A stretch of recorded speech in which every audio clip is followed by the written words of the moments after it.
My name is Atwana Royal. I am the Assistant Director for the Department of Campus Life.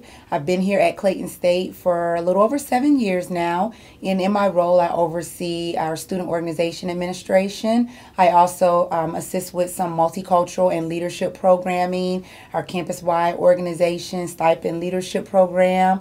I sit on several committees across the campus, including our commencement committee, our President's Making Things Better committee, and I'm a CSU 1022 foundation instructor. What I like most about Clayton State is it feels like home.